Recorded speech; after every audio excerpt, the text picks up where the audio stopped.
ଜଗା ଏଇଠି ମୋ କାନ୍ଧରେ ଜୟ ଜଗନ୍ନାଥ ସ୍ୱାମୀ ଜୟ ଜଗନ୍ନାଥ ସ୍ୱାମୀ ଜୟ ଜଗନ୍ନାଥ ସ୍ୱାମୀ ଜୟ ଜଗନ୍ନାଥ ସ୍ୱାମୀ ଜୟ ଜଗନ୍ନାଥ ସ୍ୱାମୀ ଜୟ ଜଗନ୍ନାଥ ସ୍ୱାମୀ ଜୟ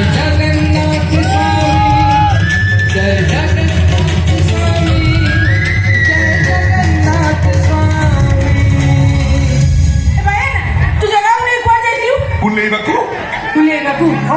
এই দেখে তুই যদি দিন রাতে গোটে ঘর ভিতরে বসিকি রহিবু তোতে কেমিতি লাগিব বিরক্তি লাগবে অনবিশ্বাস লাগবে বাস ମୋ ଜଗା ସେମିତି ଦେଉଳ ଭିତରେ 24 ଘଣ୍ଟା ବସିକି ରହୁଛି ତାକୁ କଣ ଅଣନିଶ୍ୱାସ ଲାଗୁନଥିବ ନା ବିରକ୍ତି ଲାଗୁନଥିବ?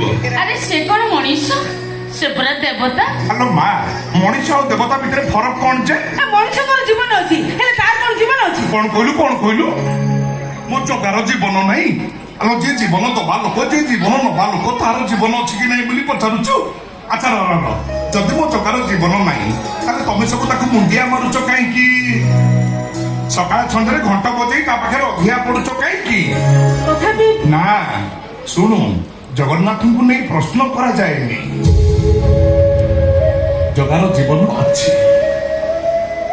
ଅଛି ମୋ ଜଗାର। ଆମେ ଖାଉଛେ ସେ ବି ଖାଉଛି ଅଳ୍ପ ନୁହଁ 60 କୋଟି 56 ପ୍ରକାର ଭୋଗ ଖାଉଛି।